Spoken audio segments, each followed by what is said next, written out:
Si es que ustedes tienen algún problema de recepción, es un problema local, ¿no? No es de transmisión. Bueno, quiero hacerles recuerdo que la semana pasada hemos abordado el tema de cómo podemos encarar la selección de un material cuando estamos enfrentando la necesidad de plasmar un proyecto en algo concreto, ¿no? Normalmente nuestros proyectos los vamos a representar gráficamente, ya sea de manera virtual, con representaciones en plano, 3D, inclusive, ¿no?, en realidad virtual, en computadora, o ya sea en planos físicos, no importa, ¿verdad? Eso yo voy a plasmar en algo concreto a través entonces de transformar la geometría de mi materia prima, el material seleccionado, y de esa manera tener, voy a bloquear el micrófono de Ayala porque Ayala nos está haciendo un poquito de bulla, y entonces a partir de esa selección, ¿no?, que hemos visto que debería pasar por un análisis de sus propiedades, y entre las que hemos comentado que son fundamentales estaba la disponibilidad local del material, y también estaba la propiedad social, que es el costo del material. Lamentablemente, especialmente la última, el costo, esta propiedad es la que manda normalmente en cualquier tipo de proyecto de ingeniería para hacerlo viable socialmente. Pero nuestro interés, lamentablemente, solamente se va a centrar en nuestro curso en la parte tecnológica, ¿no? La parte de cómo podemos entender las propiedades de los materiales desde el punto de vista mecánico, especialmente esas propiedades mecánicas. Sin olvidarme también de hacerles recuerdo de la importancia que tiene hoy en día, especialmente para su generación, ¿no?, que ustedes han sido muy afectados por las generaciones anteriores, incluyendo la mía, donde hemos depredado el medio ambiente y le estamos haciendo mucho daño.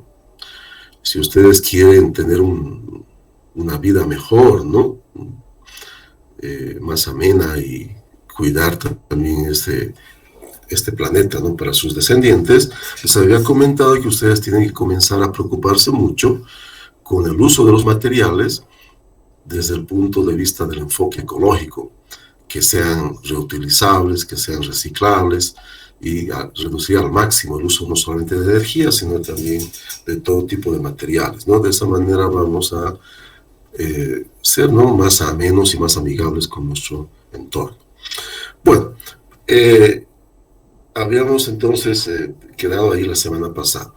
Quiero comentarles que esta semana no puse ningún trabajo para aula invertida, pero sí la próxima semana va a haber. Entonces no se olviden que la próxima semana son ustedes que van a presentar la clase, y dentro del Google de la Gabriel yo pondría, ¿no?, el esqueleto de la clase, y adicionalmente la bibliografía básica con la cual ustedes tienen que preparar esa clase. Y una vez más, ¿no?, quiero comentarles que tienen que evitar, digamos, entrar a Google y buscar una presentación que hable de un tema parecido y presentarlo sin saber de qué se trata. Eso les va a perjudicar no solamente a ustedes por su baja nota, sino también entonces a sus compañeros, que no van a aprender nada y en el examen les va a ir mal. A todos, ¿no?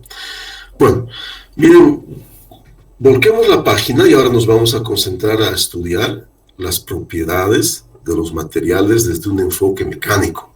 Es lo que realmente nos interesa como profesionales en esta área de ingeniería mecánica.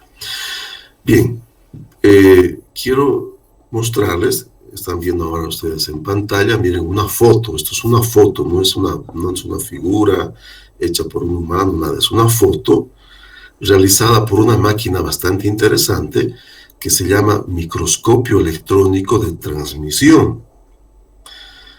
Es uno de los aparatos más interesantes que ha desarrollado el humano, y es el tamaño más pequeño que podemos ver.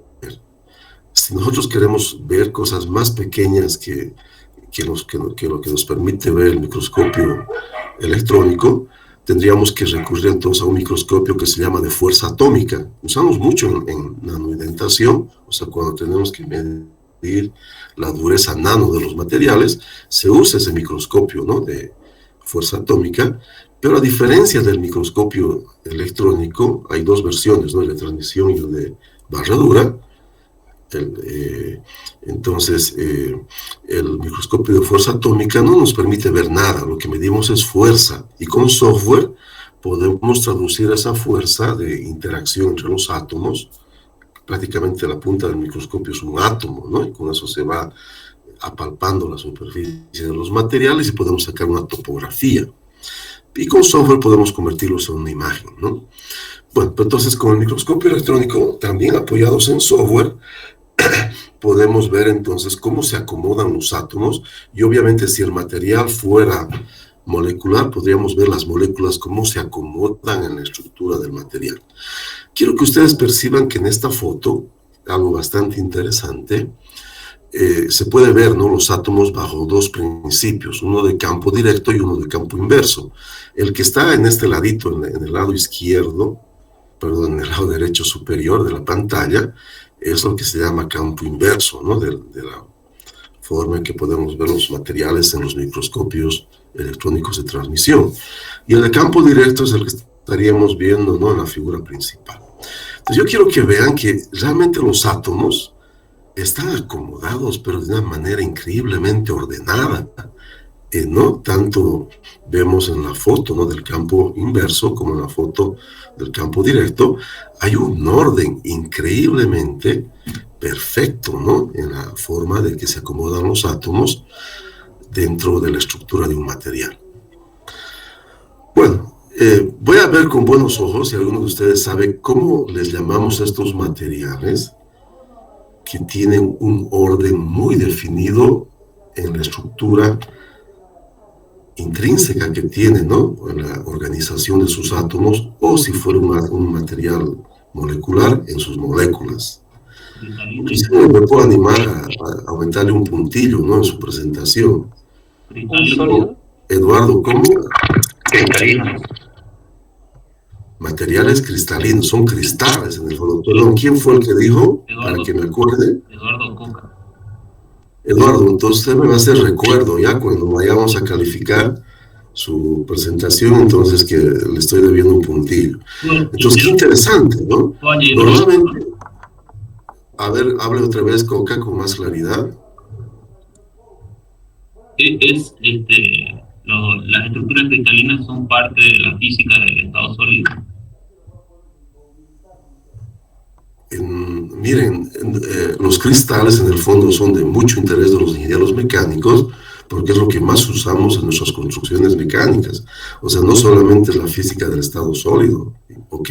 Entonces, de aquí a poco vamos a entender que es nuestro interés como ingenieros mecánicos comprender bien a los cristales, porque muchos fenómenos que vamos a entender están asociados justamente con estos materiales cristalinos. Bueno, lo que es curioso entonces, miren, es que normalmente en nuestro día a día, ¿no?, especialmente en la familia, ¿no?, con la gente normal, entonces ahí, cuidado, vas a romper mis cristales, nos dice la abuelita, la tía, ¿no?, cuando estamos pensando en sus vasos, en sus, qué sé yo, en sus vidrios. Y curiosamente, miren, ese material, el vidrio que usamos para fabricar los vasos, las ventanas, no son cristales. Son transparentes a los fotones, pero no son cristales, porque un cristal se define como un material que tiene orden en su estructura de átomos o moléculas. Sus átomos están perfectamente organizados. Entonces, ese concepto es muy importante. ¿Se acuerda de las tres familias que hemos mencionado que podríamos clasificar en el entorno que tenemos del mundo material? Solamente 4% del universo es material, ¿verdad? Pero de ese pequeño 4% del universo que es material, entonces esos materiales que aparentemente son tan diversos y tan complejos, no habría sido así, porque en el fondo solamente hay 3 familias, ¿no?, de materiales. Les recuerdo, ¿no?, los cerámicos, muy poco usados en tecnología mecánica, especialmente la boliviana. Su gran debilidad es su fragilidad, aunque hemos desarrollado cerámicos tenaces, ¿no? Están los polímeros, entre ellos los plásticos, que les decía que es un gran dolor de cabeza para la sociedad humana. Hemos encontrado microplásticos, ¿no?, en todos nuestros alimentos y no sabemos de dónde vienen, ¿no? Es un gran misterio, estos microplásticos que son una plaga actualmente en la costa terrestre. Y finalmente están nuestros materiales metálicos, nuestros favoritos en nuestras construcciones metálicas, ¿no? De esas 3 familias, Curiosamente, miren, la mayoría de los materiales de nuestro interés, que serían los metales, son entonces cristales, son cristalinos. ¿Qué implica eso? Que como los metales son materiales homonucleares, o sea, que se vinculan átomos del mismo elemento con átomos del mismo elemento en una interacción que se llama interacción metálica, esos materiales, miren, son entonces de un orden muy, muy impresionante, como estamos viendo en nuestra foto, ¿no? Son cristales. Y curiosamente, ¿no? Entonces está demostrado que no tiene nada que ver, no tiene absolutamente nada que ver que un material sea cristalino o no sea cristalino con su transparencia hacia los fotones, ¿verdad? Porque la mayoría de los metales que vemos en nuestro entorno, el arete ahí del Gay de Oriente, por ejemplo, que está ahí, ¿no? Colgando, entonces ese de ahí, entonces es un cristal, ¿verdad? O si estamos, ¿no? Ahí en la casa con un pedacito de metal, ¿no? Un clip, eso es un cristal y no es transparente. Entonces está desechada esta idea para nosotros, ¿no? Desde el punto de vista científico y técnico y de ingeniería, que lo cristalino está asociado con lo transparente, ¿no? No es verdad. Y curioso, ¿no? Todos los metales de nuestro entorno son cristales, son cristalinos. Yo recuerdo mucho que cuando uno está, especialmente hablando con fundidores, soldadores, ¿no? Y dicen, mi estructura se ha cristalizado, dicen, ¿no? O lo he enfriado rápido y se ha cristalizado, dicen, ¿no? En vez de decir se ha fragilizado, tal vez, ¿verdad? Y mal nombre, porque siempre los metales son cristales, ¿no? No importa qué haga el soldador, qué haga el fundidor, siempre va a formar materiales cristalinos que tienen un orden definido. Bueno, y viendo esta figura, ¿qué podemos depararnos? Miren, si nosotros ampliamos un poquito, voy a ampliar esta parte del campo inverso que se ve más fácilmente. Miren, ¿no? Si todos estos átomos son iguales, voy a poner un rayadorcito. Entonces, miren, ¿para qué yo quiero estudiar todos los átomos? Este átomo aparentemente se ve más grande porque aquí está enfocado el haz de electrones, ¿ya? Pero en el fondo son los átomos estos del mismo tamaño. Entonces, ¿para qué yo quiero estudiar toda la estructura del material? No sería necesario, ¿no? Esta ciencia que estudia los cristales se llama cristalografía.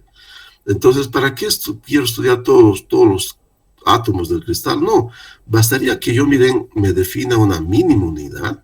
Aquí estamos viendo en el plano, pero esa mínima unidad que en el fondo reproduce el orden del cristal es tridimensional, ¿no? Y se llama celda unitaria o celda unidad, la llamamos así de esa manera. Entonces, algo que define cómo se organiza un cristal es la forma de su celda unitaria, digamos, es la unidad básica con la cual nosotros podemos explicar la organización cristalina, ¿no? De un determinado material. De nuestro interés, los materiales metálicos.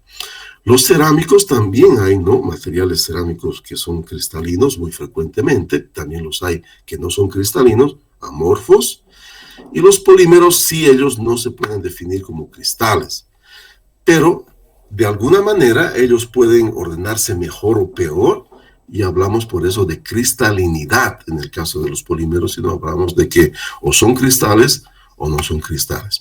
Desde la óptica del orden, entonces, los materiales que nos rodean, los que usamos en ingeniería, los podríamos clasificar entonces en dos grandes categorías, ¿no? A rigor, los que son cristales ordenados, su orden explicado a través de una celda unitaria, la mínima unidad que me permite reproducir ese orden, y los no cristalinos, los amorfos, ¿verdad? Pero ustedes saben que en la naturaleza siempre hay los medios, ¿no? Los gilet que cortan por los dos lados, ¿verdad? Oriente está ahí lleno de ellos, ¿no? Los ciencias de Oriente están repletos de ellos. Bueno, entonces, en el caso de la naturaleza también, hay unos materiales que no son ni cristales, o sea, no son perfectamente ordenados como el que vemos en esta foto, ni tampoco son totalmente desordenados, están ahí en el medio, ¿no? En la nebulosa. Entre ellos están los vidrios son una categoría especial de materiales. Yo recuerdo que mi profe, ¿no? El doctor Snyder, si creen que yo soy riguroso, yo quisiera que lo vean a ese tipo, ¿no? Entonces el doctor Snyder decía, no, los vidrios son líquidos rígidos, ¿no? Y él estaba equivocado, ¿no? En sus épocas tal vez, hoy en día sabemos que los vidrios son materiales diferentes, ¿no? No son líquidos superenfriados y tampoco son sólidos cristalinos y tampoco son sólidos amorfos, ¿no? Están en ese intermedio entre ser entonces cristales y ser amorfos. Pero es una categoría especial y los vidrios tienen importantes, ¿no?, aplicaciones a nivel tecnológico, científico, por ese motivo. Pero no es de nuestro interés estudiar los vidrios ahora, sino entonces estudiar estos materiales cristalinos. Y hay una cuarta categoría de materiales que aún no le hemos podido dar, no obstante que estamos tan avanzados, ¿no? No le hemos podido dar algún tipo de aplicación social y científica. Se llaman los materiales que son cuasicristales, también llamados como fractales, ¿no? No tenemos aplicaciones todavía de ingeniería y sociales para aprovechar este tipo de materiales. Pero en el fondo, entonces, estos cuasicristales o los fractales y también los materiales que son vidrios están en este intermedio, ¿no? No son ni cristales y tampoco son totalmente amorfos. Bien. Pero lo importante es entonces entender, ¿no? Si yo me voy a comprar un angular en la ferretería del frente, bueno, entonces ese angular de la ferretería del frente, ¿qué tipo de material es? Es un cristal. ¿Ok? Me voy y qué sé yo, ¿no? Me quiero comprar un perfil de aluminio, que sepa el box de mi baño para la carpintería metálica, ¿no? Ahora que la madera está tan cara, ¿no? Y sabemos que cuanto menos madera usemos, vamos a cuidar mejor nuestro medio ambiente. Entonces me voy a hacer un marco ahí de aluminio para mi ventana, ¿no? Me voy a comprar ese perfil. Ah, ese es un cristal. El aluminio es cristal. Todos los metales normales que vamos a usar van a ser cristales, ¿no? Es cierto que en condiciones muy especiales podemos fabricar metales amorfos, pero es complicado, caro y no son estables, porque lo normal es que los materiales metálicos se organizan en forma de cristal, ¿no? Cuando se los va a usar, cuando se los va a fabricar. Entonces, estamos entendiendo que los metales, en la mayoría de los casos, no más del 99% de los casos, van a ser siempre cristales, ¿no? O sea, van a tener un orden muy bien definido. Bueno, y miren, uno pensaría, pero entonces, si voy a tener que estudiar cristalografía para poder entender, ¿no?, el orden de mis materiales, caramba, ¿no? Tendría entonces que pensar qué diversidades de organizaciones debe haber. Debe ser bastante complicado, ¿no? Debe haber entonces muchos tipos de órdenes o de cómo se organizan los átomos, ¿no?, para formar la estructura de los metales. Y en el fondo no había sido así, ¿no? Miren, la naturaleza siempre tiende a ser muy simple en muchos aspectos. Y lo más simple normalmente tiene más bajo nivel de energía, y la naturaleza tiende a eso, no siempre que los sistemas tengan un bajo nivel de energía para ser mucho más estables. Entonces, miren, había habido solamente 15 variaciones, ¿no?, de formas en las cuales los átomos y las moléculas se pueden organizar para formar los materiales cristalinos, o sea que tienen un orden muy bien definido en su estructura. Y ese tipo, ¿no?, de celdas unitarias las juntamos en un conjunto que se llama redes de Bravais. Entonces no hay mucha diversidad de redes de Bravais, ¿no? Aquí yo les muestro una lámina con, ¿no?, las diversidades que tenemos de redes de Bravais, que podrán ver que no son tantas como uno podría esperar, ¿no? Yo podría pensar, pucha, voy a organizar mis esferitas como modelamos los átomos normalmente, ¿no? No se olviden que un modelo no es la realidad, pero es una simplificación de la realidad que me permite mejor entenderla. Entonces modelamos los átomos como esferas rígidas y diría, ¿no?, pucha, yo puedo organizar de muchísimas maneras mis esferas rígidas y debo tener infinidad de tipos de cristales. Y no había sido así, ¿no? Solamente hay estas redes de Bravais, y mejor aún, las podemos clasificar por familias, ¿no? Las familias de celdas unitarias cúbicas, como estamos viendo que aquí tienen 3 variedades, ¿no? Las tetragonales, las ortorrómbicas, las trigonales, las hexagonales, las monoclínicas y las triclínicas, que son las más complicaditas, ¿ya? Desde el punto de vista geométrico, ¿no? Una triclínica, una celda unitaria triclínica significa que ninguno de los lados es igual uno al otro y adicionalmente ninguno de los ángulos de la celda unitaria triclínica es igual a 90 grados y todos son diferentes. Muy diferente en simplicidad, ¿no? A lo que es una celda unitaria cúbica. Imaginen un cubo, ¿no? La simetría que tiene todos los lados iguales y todos sus ángulos iguales a 90 grados, ¿no? Entonces, una simplicidad terrible. Miren, qué suerte la nuestra, que la mayoría de los materiales que tenemos de interés de usarlos, ¿no? En nuestros proyectos de ingeniería, se organizan de la manera más simple posible. ¿Cuál es esa manera más simple posible? Organizarse en celdas unitarias cúbicas, ¿no? Esa es la manera más simple posible. ¿Y cómo son entonces esas organizaciones tan simples, ¿no? Las cúbicas. ¿Y por qué entonces vendría ese interés, ¿no? De estudiar justamente ahora esas estructuras? Es que miren, ¿no? La mayoría de los metales de nuestro interés entonces, se organizan, ¿no? En celdas cúbicas, por ese motivo es tan importante para nosotros, ¿no? Suerte también nuestra porque es el tipo de cristal más simple de todos. Bueno, aquí les muestro un tipo de celda solamente para que podamos ver cómo normalmente modelamos, ¿no? En la bibliografía especializada, estos cristales, entonces, estas celdas unitarias, ¿no? Que forman mis cristales. Y normalmente, miren, la más común es esta que estoy moviendo, ¿no? Los átomos los modelamos como si estuvieran separados, pero en el fondo eso no es verdad. Se modela de esta manera para poder entender mejor la celda unitaria. En el fondo la realidad es esta. Los átomos, cuando están siendo modelados como esferas rígidas, cuando se están organizando, ¿no? En la celda unitaria, entonces estas se organizan, ¿no? Como si estuvieran tocándose en tangencia, ¿verdad? Aquí he dibujado el croquis muy rápido, no saben que eso sería un cubito, ¿no? Entonces ahí estaría mi celda unitaria cúbica, ¿no? Entonces, en realidad, esta es la manera real del cristal. Bueno, una cosa que deparamos, ya sea en este modelo o en este otro, es entonces que es imposible tener un material totalmente compacto, ¿no?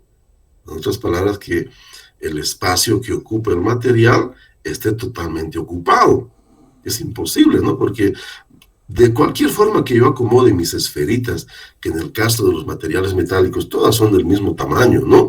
Todos los átomos de aluminio son entonces del mismo tamaño para formar los cristales de aluminio. Todos los átomos de hierro son igualitos, ¿no?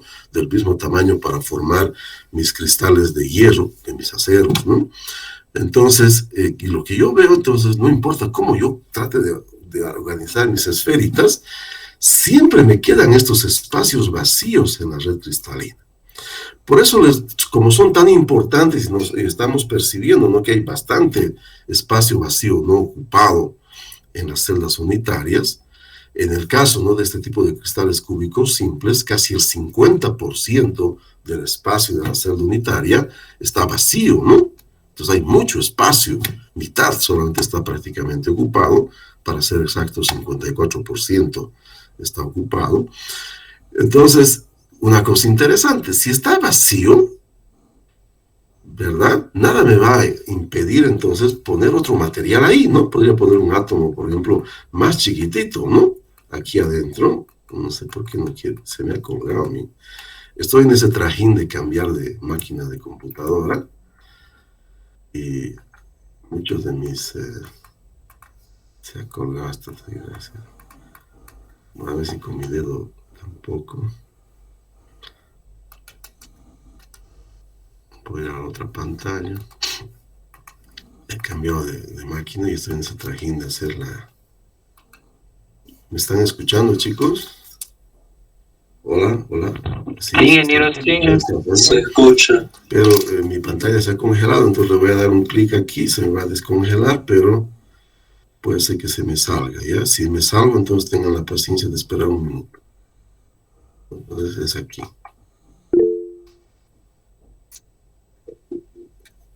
Ok, ya está todo, ya está todo desbloqueado. Me voy a salir de mi celular ya, porque mi celular también me está dando sus problemas. Lo voy a cerrar esto. Eso es. Bueno, una vez que he desconectado mi celular, espero que voy a salir aquí de la conexión. Ya no se me vuelva a colgar. Ya. Bueno, entonces, miren, como hay tanto espacio vacío, en este tipo de celda unitaria, por ejemplo, ¿no? Que es muy poco frecuente justamente porque es muy ineficiente en ocupar los espacios disponibles de la red cristalina, se llama estructura cúbica simple. Entonces, miren, le vamos a dar un nombre técnico, ¿no? Un nombre científico a estos espacios vacíos. Les vamos a llamar espacios intersticiales. Y si yo acomodaría, ¿no? Un átomo, por ejemplo, en este espacio vacío, yo podría acomodar, ¿no? Otra vez se ha colgado esta desgracia, no puedo creer. Hay algo rarito, ¿no? Ahora me está...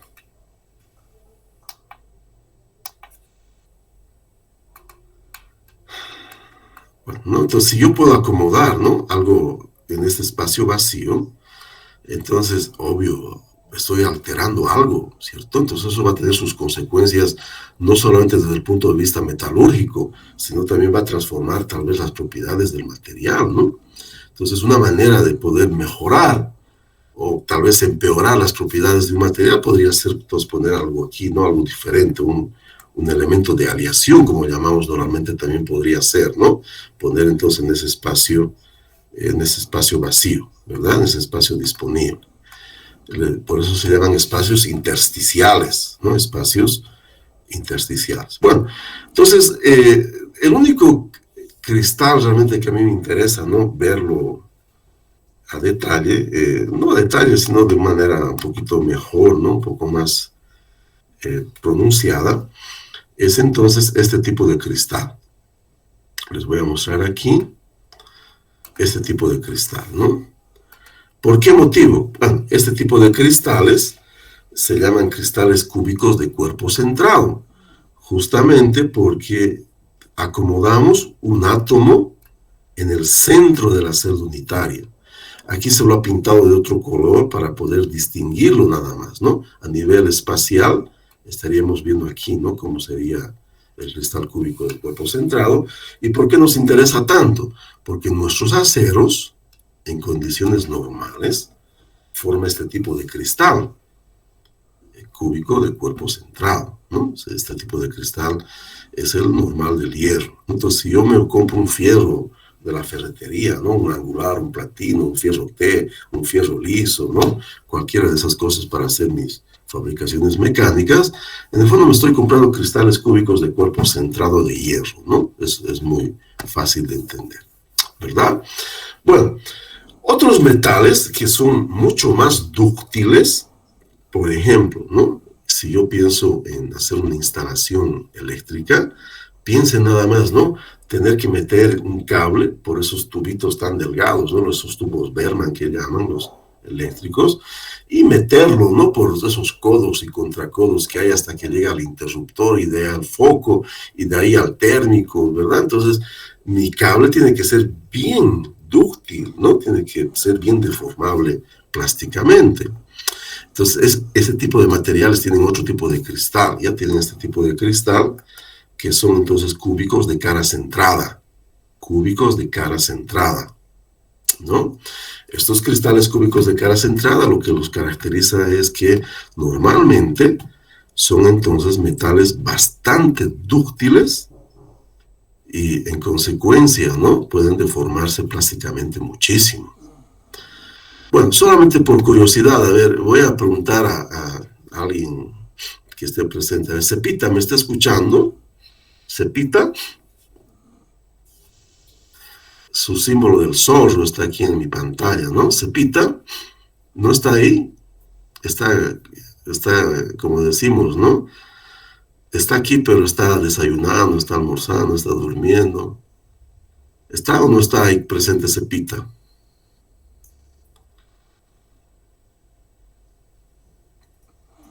No, creo que no está Cepita, ¿no? ¿Está o no está Cepita? ¿Me está escuchando? Cepita. Yo, ¿sabe? Soy fanático de una serie Esta serie realmente es maravillosa, a mí me gusta muchísimo, ¿no? Es una serie que se llama Los 100. Ya pasó la última temporada, la séptima fue la última, pero todavía no está colgada en Netflix, ¿no? Hasta la sexta nomás está ahí. Pues entonces ahí, una forma de... Ellos vivían en una nave espacial, ¿no? Los 100 y sus parientes, ¿no? Entonces, cuando no estaban, cuando hacían algo malo, entonces los flotaban, ¿no? Era una manera de digamos, castigarlos, ¿no? Los botaban al espacio, ¿no? En otras palabras, ¿no? Entonces yo tengo la potestad de las personas que no están atentas y no están en clases, de flotarlos también, ¿ya? Cepita, ¿está por ahí o no está? ¿No está Cepita? Bueno, lo voy a flotar. Bueno, a ver, Cuellar, ¿usted me está escuchando? Sí, ingeniero. Ah, Cuellar, sabe que me olvidé que le iba a preguntar, pero de todas maneras me alegra que usted esté atento, ¿eh? Bueno, entonces, ya, quería que me diga, Cuellar, un metal que se le venga a la cabeza así rápidamente, cualquiera que fuera, rápido, pero sin pensar. Metal, bueno, Metal. Cualquier el metal, ¿no acero. conoce un metal? ¿Qué? Conozco, sí conozco. A ver. El acero que fabrican lo de Tramontina. Sí, pero ya dijimos, el acero es hierro, ¿no? Entonces otro metal, a ver, rápido, que se le ocurra, que se pase por la cabeza. Algo metálico. Cepita, no tiene agilidad. O sea, Arispe, ¿está ahí por ahí usted, Arispe Torres? Está ingeniero. Rápido, dígame un metal. ¿Metal? ¿Acero? Otra vez, ¿qué pasó? Ustedes, parientes, son todos de Oriente, aquí parece, ¿ah? A ver, Saavedra, dígame usted un metal, rápido. Cualquier metal que se le venga a la cabeza. O tungsteno, puede ser. Tungsteno. El litio, tungsteno. Bueno, quiero comentarles que curioso, ¿no? Que la tabla periódica de elementos químicos aproximadamente tiene, qué sé yo, ¿no? Alrededor de 120 elementos químicos. Más de 70 son metálicos, más de 80 son metálicos, ¿no? Por eso cualquier elemento químico que uno diga, por probabilidades es metálico, ¿no? Bueno, quiero comentarles de que normalmente cuando hago esta pregunta a una dama, no sé por qué motivo, ¿no? Ella lo primero que dice es oro. No sé si es que porque las damas realmente son un poco, ¿no? Les encantan las joyas, ¿qué será, no? Pero lo curioso es que el semestre pasado hice la misma pregunta, ¿no? En esta clase. Y un muchacho que era de Oriente dijo oro, ¿no? Señal de que realmente no era muy de nuestro equipo, ¿no? Bueno, pero de todas maneras, bueno, aquí el colega nos hizo recuerdo que es un metal, el tungsteno, ¿no? El tungsteno, por ejemplo, forma metales de este tipo, o cristales de este tipo, ¿no? Cristales cúbicos de cuerpo centrado, como este, ¿no? Como el del hierro, ¿ok? Es un metal realmente el tungsteno que se funde a muy elevadas temperaturas y es un compañero de los aceros porque con este elemento químico fabricamos aceros de muy buena dureza. Inclusive cuando ya dejamos de fabricar aceros y fabricamos unos materiales que se llaman metales duros, usamos prácticamente tungstenio aliado con carbono puro, ¿no? Se llaman carbonos de tungstenio. Esas pastillitas que ustedes conocen como vidia son fabricadas con ese cristal de carburos de tungstenio, ¿no? Pero ya son de la familia cerámicos, no son metales los carburos. Bueno, entonces no me salió bien la pregunta. Ya voy a ver si por ahí Galvez, a usted lo conozco, Galvez. ¿Se le ocurre algún metal? A ver, rápidamente dígame. Un metal que se le ocurra a cualquiera. Le pregunté a Galvez, miren. Galvez, ¿está por ahí o lo voy a flotar?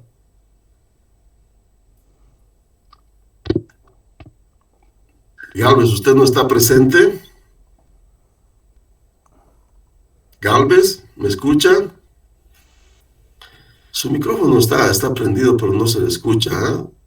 A ver, ponga un mensajito entonces en el chat, si es que tiene algún problema con su micrófono, para que no lo flote, ¿no? ¿Me está escuchando, Galvez? ¿no? Ah, ya, pues no lo escucho yo. Entonces póngame rápidamente un metal, ¿ya? ¿Qué metal? Que se cura rápido, no piense mucho. Aluminio, ¿no? El aluminio entonces es donde yo quería llegar. Miren, realmente la mayoría de los metales de que está en nuestra mente así de fácil, ¿no? Que vemos en nuestro entorno, ¿no? Aluminio, cobre, plata, oro, todos esos metales que son blanditos y dúctiles, normalmente forman este tipo de cristales cúbicos de cara centrada.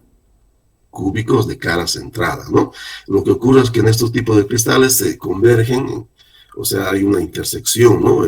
Favorable entre direcciones compactas y planos compactos, y eso favorece el deslizamiento plástico en estos cristales. Bueno, entonces, comprobadísimo que hay dos tipos de cristales que nos interesan mucho, que son los cristales cúbicos de cuerpo centrado, que caracterizan, ¿no? Especialmente a nuestros aceros, nuestros hierros normales, y los cristales cúbicos de cara centrada, son cristales diferentes, como ustedes podrán notar, que caracteriza entonces especialmente a los metales que son bastante dúctiles, oro, plata, plomo, ¿no? Como nos dijo Gálvez, aluminio, cobre, ¿verdad? Que son materiales bien dúctiles, o sea, bien deformables plásticamente. Bueno, también hay unos cristales que son hexagonales, estos de aquí, hexagonales, ¿no? El de la subfamilia compactos, que está presente en uno que otro metal de nuestro interés, ¿no? Por ejemplo, cuando tenemos que cuidar, ¿no? Al hierro de la corrosión, especialmente del ataque ambiental, lo que hacemos es tener una protección galvánica, ¿no? O formar una protección galvánica, o sea, revestimos al acero con un metal que sea más electropositivo para que sea este el que se degrade por corrosión y el hierro entonces esté sin corrosión. Entonces, por ejemplo, usamos zinc, ¿no? Y entonces el zinc tiene ese tipo de cristales hexagonales, ¿no? Por ese motivo, uno que otro metal, ¿no? Tiene más o menos el interés. Perdón, no le capté bien, Coca. Dígame otra vez. Ingeniero, el llamado zincado, si no me equivoco. Claro. Bueno, cuando hablamos de zincado, es el nombre correcto, ¿no? Porque en el fondo ponemos una capa de zinc en el metal, puede ser zincado en caliente o zincado por deposición electrolítica, pero mucha gente, incluyendo mi persona, ¿no? Mal llama de, digamos, galvanizado. En el fondo, ¿no? Un perno galvanizado, etcétera, no solamente podría tener una capa de zinc, podría tener una capa de cualquier otro metal, porque el galvanizado es una técnica de depositar, ¿no? Metal por una electrodeposición sobre la superficie de otro, y podemos depositar oro, cromo, ¿no? Y cualquier otro metal, níquel, ¿no? En la superficie de otro. Ya, pero el nombre correcto usted nos dio, zincado, ¿no? Zincado en caliente o zincado por electrodeposición, ¿no? Bueno, entonces el zinc tiene este tipo de cristales, ¿ya? A eso quería llegar.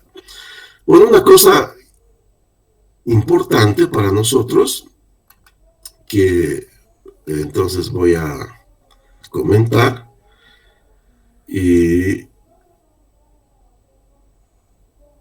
está asociada con esta transparencia, ¿no?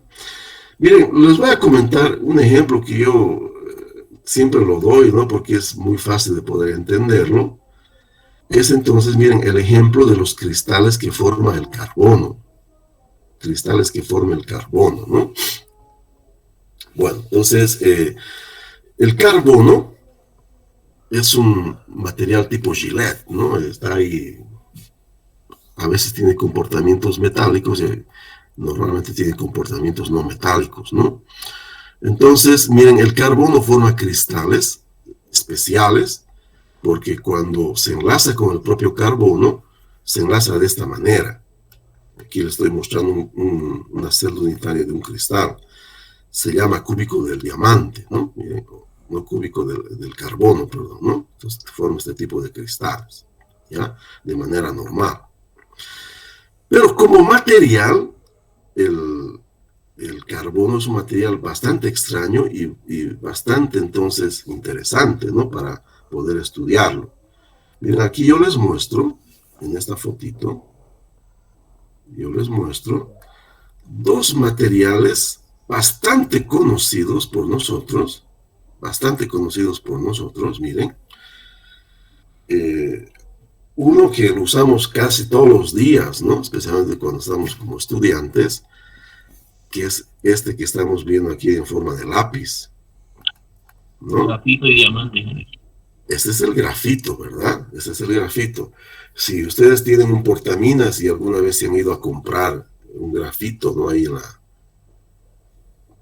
en la entrada, ¿no? de la Gabriel, ¿no? A la entrada de los módulos siempre hay unas doñas, ¿no? Y están vendiendo algunas cosas para los estudiantes. Un recipiente ese de una docena, una decena creo que tiene, ¿no? De grafitos ese recipiente que nos venden. Unos 50, $1, ¿no? Nos ven cara de collas y nos piden $2 máximo, ¿no? Entonces, es baratísimo, ¿no? El grafito es baratísimo, ¿verdad? Desde el punto de vista de propiedad social, ¿cierto? Y aquí, miren, les muestro un material, ¿no? Que normalmente usamos los hombres para conquistar el corazón de las damas, ¿no? El famoso diamante. Yo quiero que ustedes entiendan que hay una palabra que en ingeniería usamos muchísimo que se llama eficiencia y hay otra que se llama eficacia, ¿verdad? Entonces, regalar un diamante a una dama es bastante eficaz, pero no es muy eficiente porque no cuidamos muy bien los recursos, ¿no? Porque un diamante chiquitito y digamos que no sea de una alta calidad, puta, me va a costar, ¿no? Unos buenos cientos de dólares, ¿no? Buenos cientos de dólares. Uno que sea grande y de buena calidad cuesta varios millones de dólares, ¿no? Caramba, ¿no? Y uno piensa, y bueno, ¿por qué tanta diferencia de propiedades sociales si estas cosas son de la misma química? Estas cosas son carbón. ¿Y por qué tienen tanta diferencia de propiedades sociales, ¿no? Diamante, carbón, carísimo, y grafito, carbón, baratísimo, ¿no? Realmente no da para entender, ¿no? Si es química, es carbono, ambos son carbón. Bueno, pero ¿qué pasa con las propiedades mecánicas? Yo les comento, miren, que muchas veces cuando tenemos que lubricar máquinas, muchas veces por las altas temperaturas de operación de las máquinas, no podemos usar los tradicionales lubricantes, ¿no? Las grasas industriales o los aceites industriales. Y ni siquiera los sintéticos, porque hemos desarrollado un laboratorio, ¿no? Lubricantes sintéticos que tienen temperaturas más elevadas de operación y también temperaturas más bajas de operación, ¿no? Como los aceites sintéticos, que son un poco más caros, pero que los destilados, ¿no? A partir del petróleo y fabricados a partir de ese aceite base sacado del petróleo que llamamos aceite mineral. Entonces, no importa, ¿no? Hay máquinas en las cuales no puedo lubricar porque funcionan a muy altas temperaturas. Ningún aceite sintético va a trabajar arriba de los 350 o 400 grados centígrados, ¿no? No hay, no son estables. Entonces, ¿no? Uso el grafito. El grafito es un lubricante sólido, ¿no? Es muy común. Inclusive hay materiales que vienen autolubricados, ¿no? Que tienen grafito en su estructura, ¿no? Materiales bastante interesantes como el bronce grafitado, por ejemplo. Bueno, entonces, conclusión, el grafito es un lubricante y es bien blandito, porque miren, si yo quisiera, ¿no? rasgar el papel que es tremendamente débil, el grafito no lo rasga. Señal, ¿no? Que el grafito es bien blandito y más bien se gasta, ¿no? Se deshoja el grafito. Y lo curioso es que, si bien químicamente es lo mismo el diamante que el grafito, en la propiedad mecánica de dureza, el diamante es lo más duro que hay de manera natural en la crosta terrestre. Hay materiales más duros que hemos desarrollado en el laboratorio que el diamante, pero no, en forma natural lo más duro que hay, tanto así que en escala Mohs, el diamante tiene nota 100, ¿no? Porque puede rayar a todos los otros minerales presentes en la crosta terrestre. Entonces, no da para entender por qué diablos el diamante es tan duro si el grafito es tan blando, inclusive lo uso como lubricante a nivel industrial. Y caramba, ¿no? realmente no puedo entender, ¿no? Tanta diferencia en propiedades sociales, en costo, y también tanta diferencia en propiedades mecánicas, ¿no? Si químicamente son lo mismo. Pues entonces, aquí está la explicación de por qué la diferencia tan abismal de propiedades, ¿no? La explicación está entonces en que, no obstante que químicamente son lo mismo, pero entonces yo los puedo organizar en más de un tipo de cristal, a estos átomos de carbono. Y al organizarse en otro tipo de cristal, o sea, al presentar otro tipo de celda unitaria, sus propiedades pueden cambiar abismalmente de un material, no obstante que la química por detrás sea la misma, como estamos viendo desde este ejemplo del diamante, ¿no? O del carbono, perdón. Entonces, muy importante. Y una cosa también que es importante, no todos los elementos químicos, especialmente los metálicos, que es lo que nos interesa recordar ahora, tienen esa capacidad de poder organizarse en más de un tipo de cristal. Porque la forma de organización que tiene un elemento químico metálico es una propiedad característica de él. Si yo voy a la luna, ¿no? y llevo un pedazo de hierro, ese hierro está organizado de la misma manera que se organiza en la Tierra. De aquí a poco vamos a llegar a Marte, ¿no? Con las naves espaciales de Musk. Entonces, en Marte también, ¿no? El hierro se organiza de la misma manera que en la Tierra y en cualquier lugar del universo. Es una propiedad intrínseca del hierro, ¿no? Organizarse en cristales cúbicos de cuerpo centrado, ¿verdad? Pero hay algunos metales, algunos, no todos, ¿no? Algunos que tienen esa capacidad de poder organizarse en más de un tipo de cristal. Y entre ellos está el carbón. El carbón o el carbono tiene entonces esta capacidad, ¿no? Esta propiedad de poder entonces formar más de un tipo de cristal. Y en consecuencia sus propiedades son absurdamente diferentes, no obstante que su química es igual, ¿no? Entonces, hemos visto, ¿no? El cristal del diamante, ¿verdad? Carbono que se enlaza químicamente con el carbono compartiendo electrones, y forman esos cristales cúbicos especiales, ¿no? Que son cúbicos del diamante. Y el grafito, miren, el grafito se organiza en este tipo de cristales, ¿no? Voy a ver si tengo una fotito mejor aquí, ¿no? Se organiza en este tipo de cristales hexagonales. Y entre hexágono y hexágono, entonces, solamente hay enlaces del tipo de Van der Waals, ¿no? Son enlaces débiles. Y miren, ¿no? Entonces el grafito tiene una estructura cristalina totalmente diferente a la estructura cristalina del diamante, ¿no? Químicamente es lo mismo, pero cristalinamente es diferente. Entonces aquí viene a la cabeza lo siguiente. Si será posible que yo organice a mi hierro en otro tipo de cristal que no sea el que normalmente el hierro usa, o en el cual se organiza más bien, perdón, ¿será que ese hierro que yo fabrique va a tener propiedades totalmente diferentes?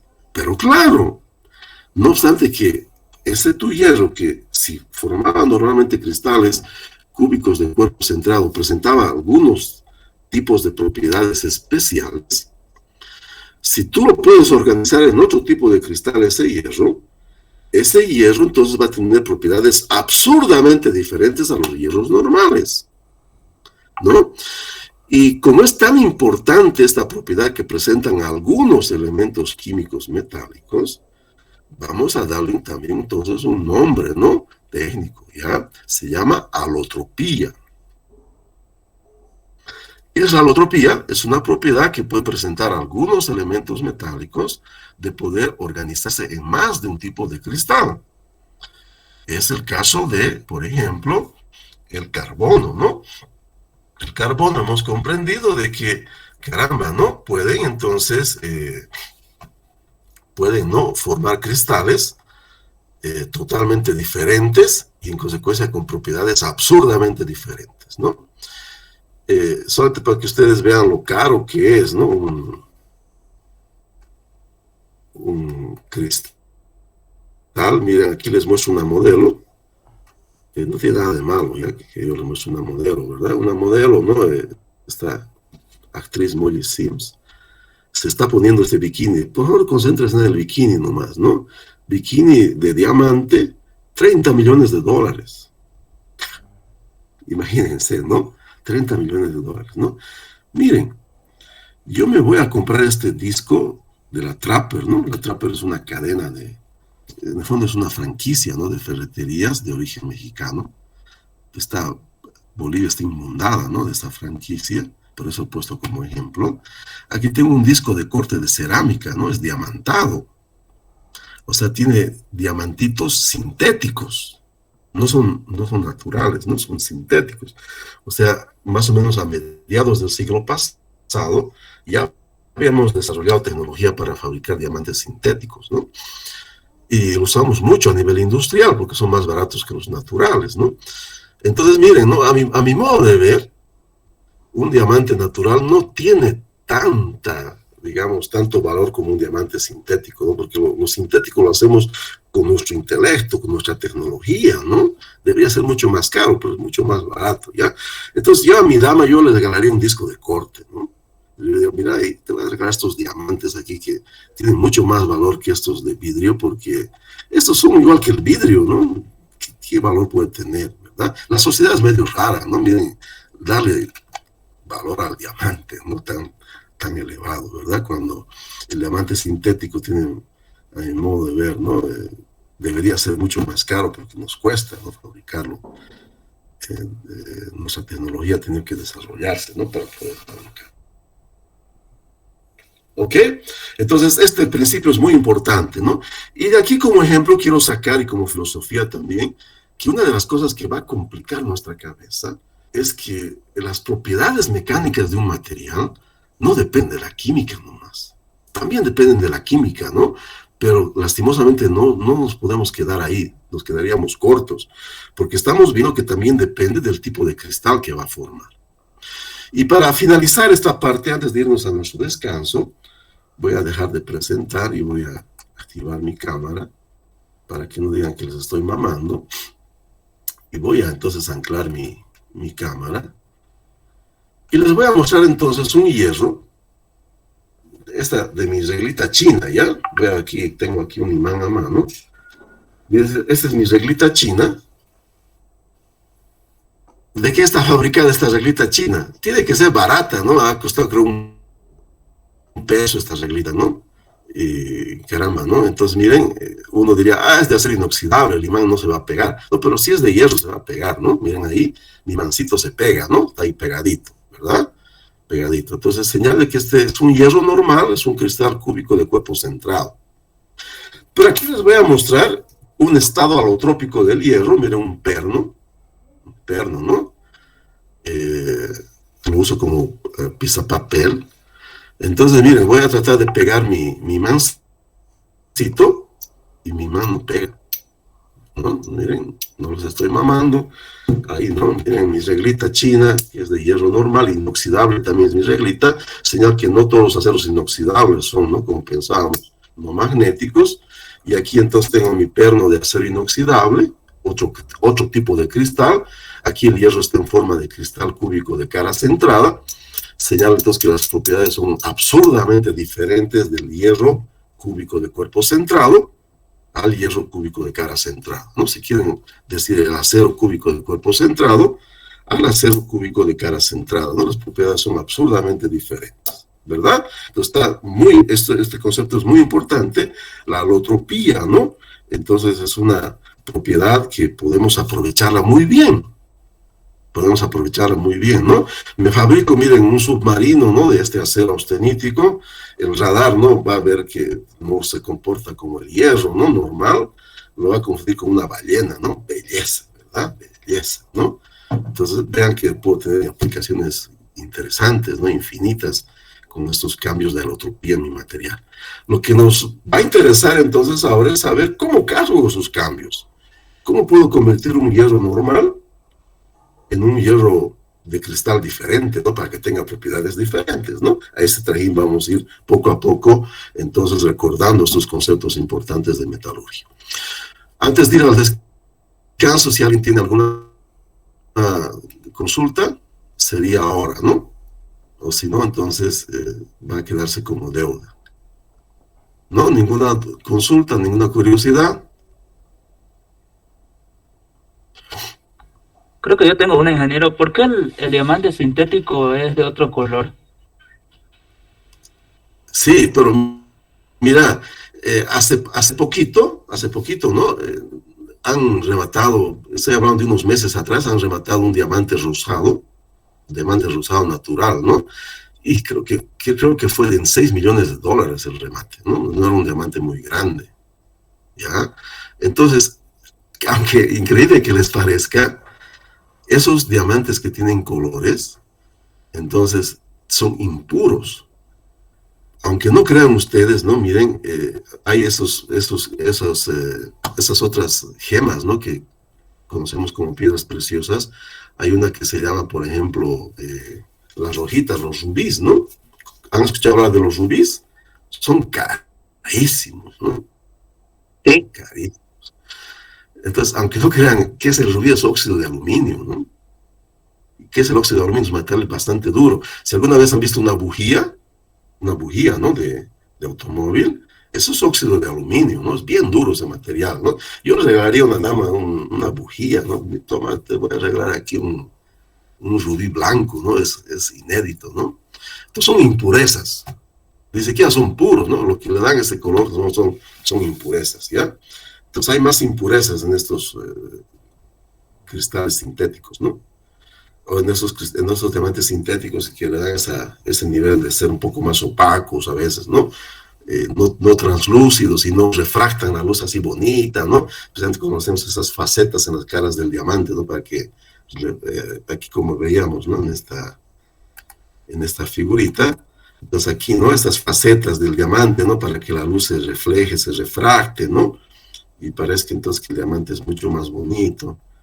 Entonces, esas facetas, ¿no? Que le cortan al diamante. Entonces, por ese motivo. Bien, hacemos nuestro descanso, estamos a las 11 menos cuarto, hasta las 11 menos 10, ya, descansito. No, hasta las 11 menos 5, 10 minutitos para que mi garganta descanse.